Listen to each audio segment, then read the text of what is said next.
Ignorance leads to fear, and fear leads to hate. And when you are ignorant about something, you are bound to justify your fear of the said thing. You are bound to justify your hate of the said thing.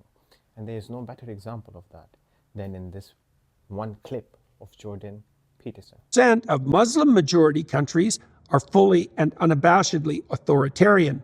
A mere 3 of the remainder are democracies: Morocco, Turkey, and Indonesia, if the definition is allowed to be approximate and generous. The rest are, at best, a mixed bag. And what of majority Protestant or Catholic countries? 100% of these, Africa accepted, and reasonably so, are highly functional free societies. Observation of a track record like that might suggest to a genuinely objective observer a causal connection. Why the stark difference? Now, even if we were to be highly charitable to Mr. Peterson over here, it is quite clear that that which he says is utterly false. For his major point over here is that all of the Protestant and the Catholic nations are free, democratic, and in essence, nice countries, whereas the majority of Muslim nations are the opposite of this.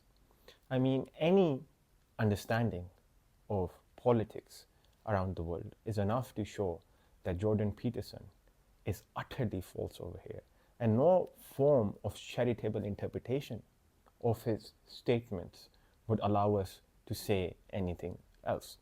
I mean, if we are to simply look at the authoritarian state of Russia, or the narco state of Mexico and Colombia, or many of the South American states that his own nation calls authoritarian hellholes, or many of the Eastern European nations, we will find it quite clear that what Jordan Peterson over here is saying in regards to Catholic and Protestant nations, I don't know how they are Catholic or Protestant, but even if we were to take him on face value, is utterly and completely false, demonstratively, in fact. Now, the reason that Jordan Peterson is saying a thing of this nature is because obviously, as we talked about previously, his ignorance of Islam makes him fear Islam, and his fear of Islam leads to hatred of Islam.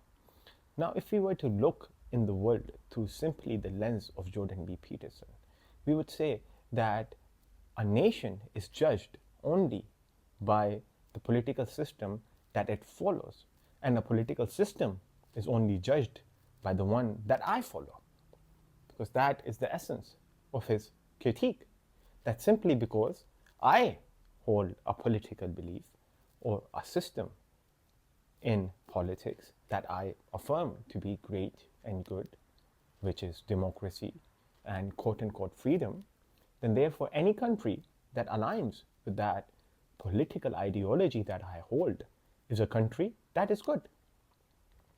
But unfortunately for Mr. Jordan Peterson, the society and a country's productivity, efficiency, and goodness is based upon something far more than simply the political ideology that they follow. Firstly, let us talk a bit about what a modern nation state is.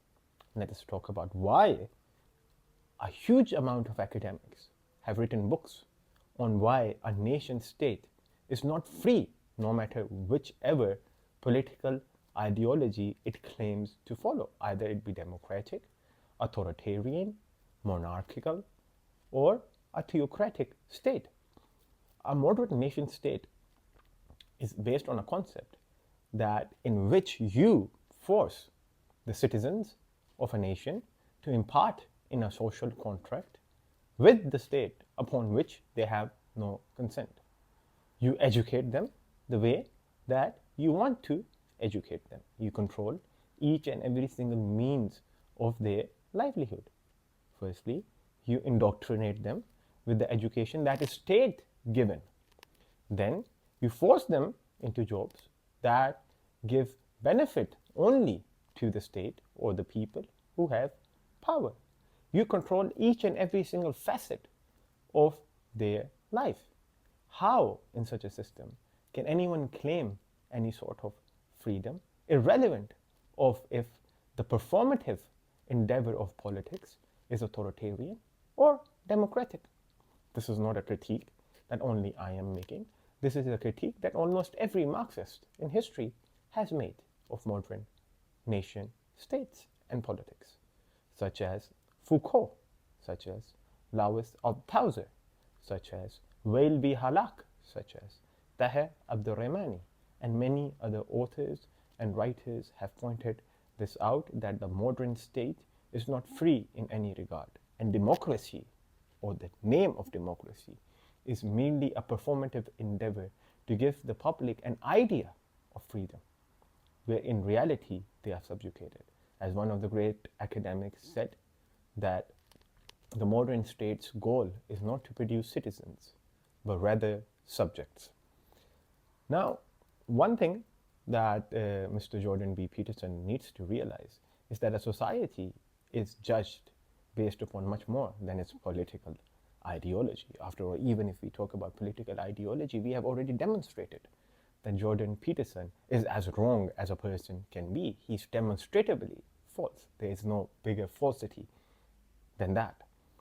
If we were to look at other measures of society, we would find that in the Western system, that which he glories in, is a system in which drug abuse is rampant, single parent homes are rampant, the nuclear family has been destroyed, the family structure as a whole has been destroyed, crime is rampant, all sorts of moral degeneracy is rampant, mental illnesses are rampant. It's a complete and utter failed society, especially if we were to look in the society in which he sits, which is the American society.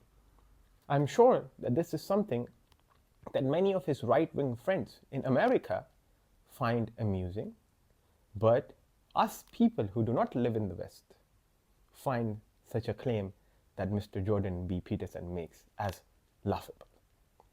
If we were to look at Muslim societies in comparison, even though obviously crimes exist in all society, Muslim societies are far more safe.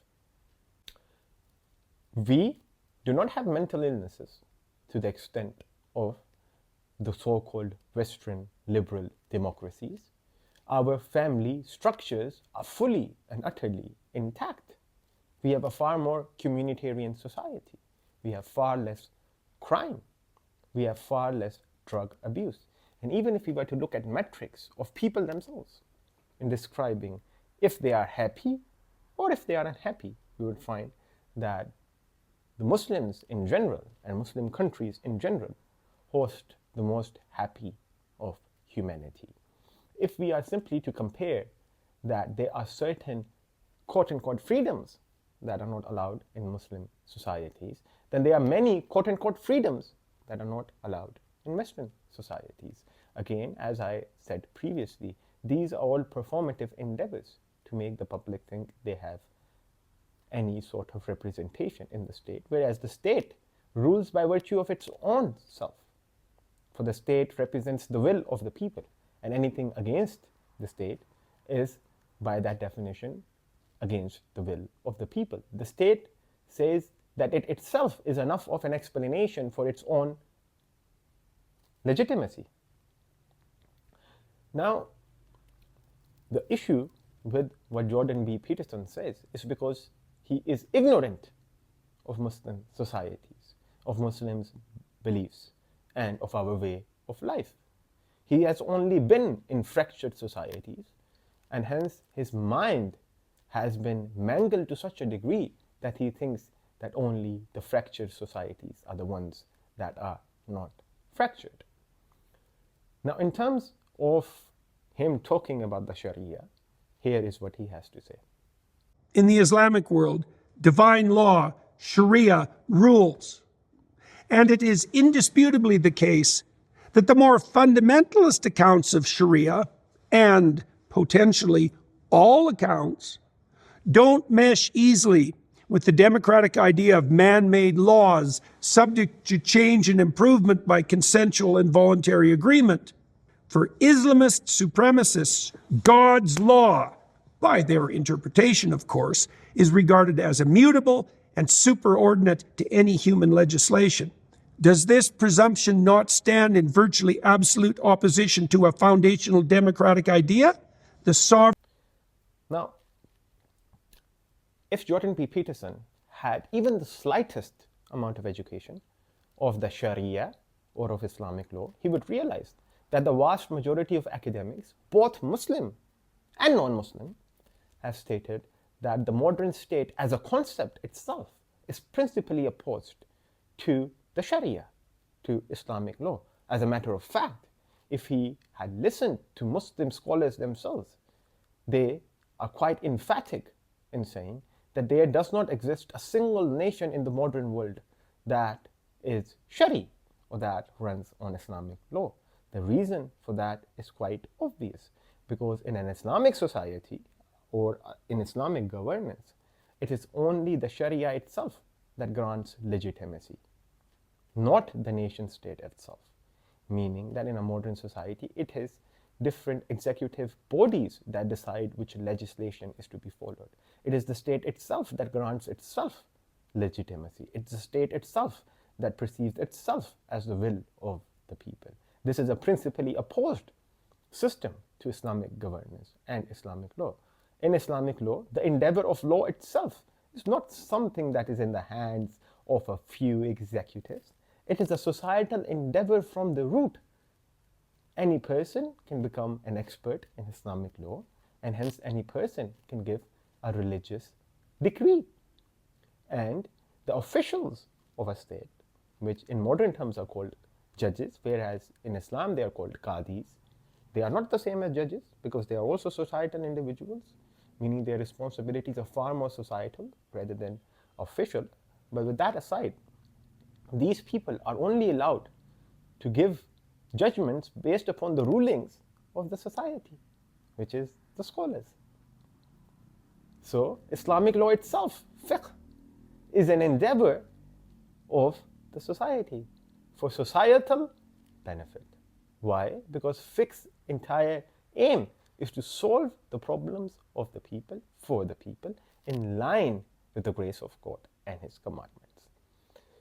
Now, if we were to consider an Islamic governance in which the only legitimacy given to the king is only insofar as he is imparting or implementing the Sharia, we will realize that it is a system that is completely and utterly different than Western democracy, in which the king's authority is absolute. In Islam, no.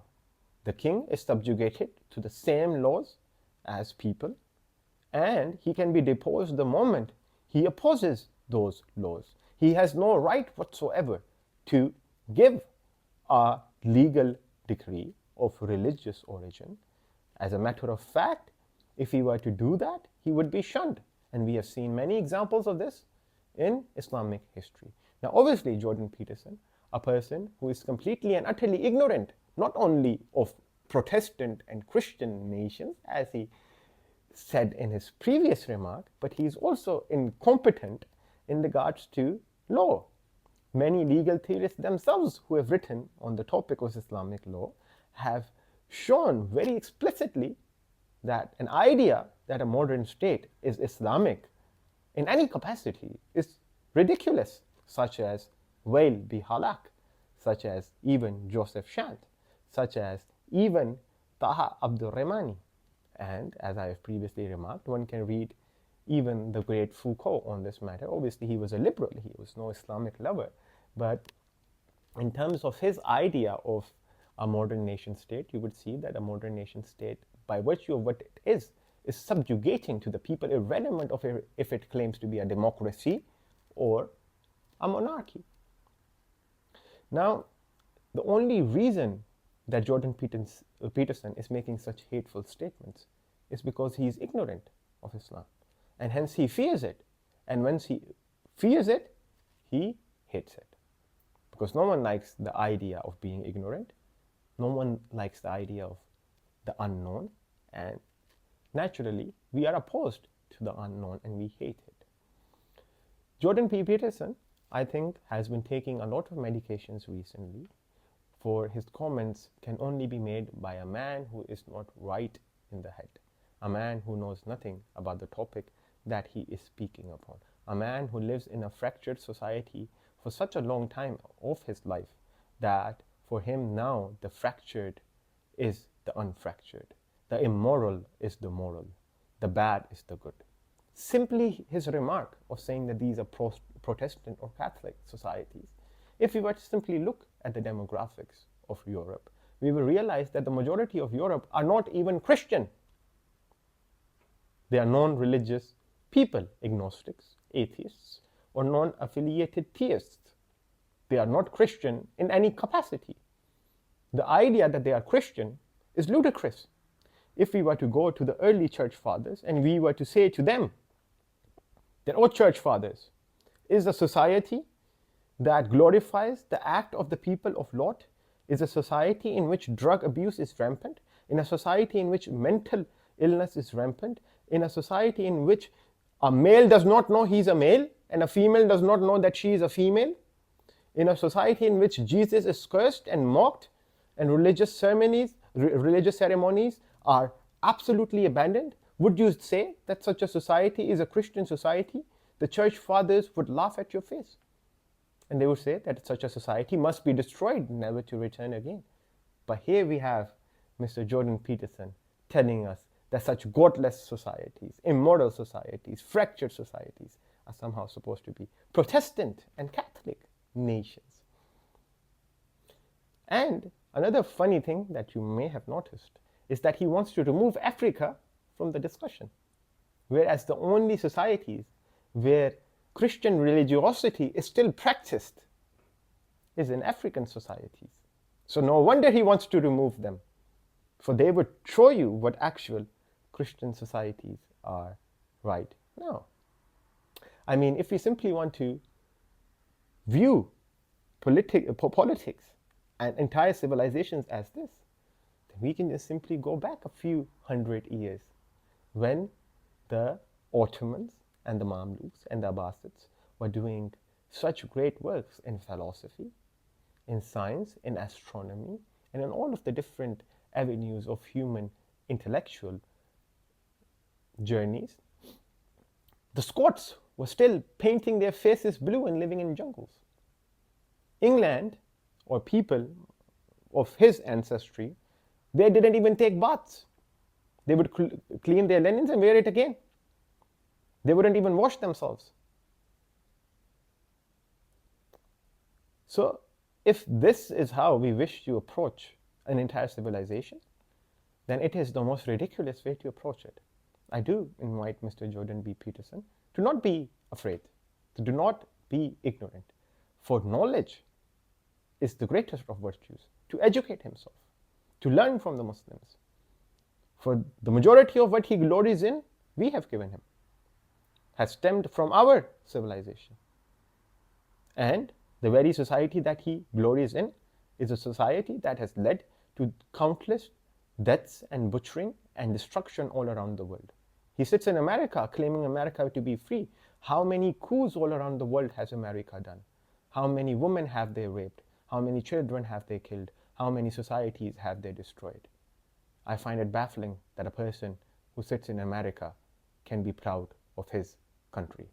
But anyways, if you want me to tackle other topics that certain Western tropes are based upon, such as Muslims taking from the Greeks, such as sciences being declined in Islam due to Imam al-Ghazali, I have linked 2 videos in the description below, and you may see them.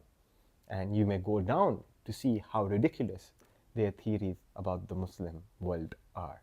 But until then, I'll see you next time. Assalamu alaikum wa rahmatullahi.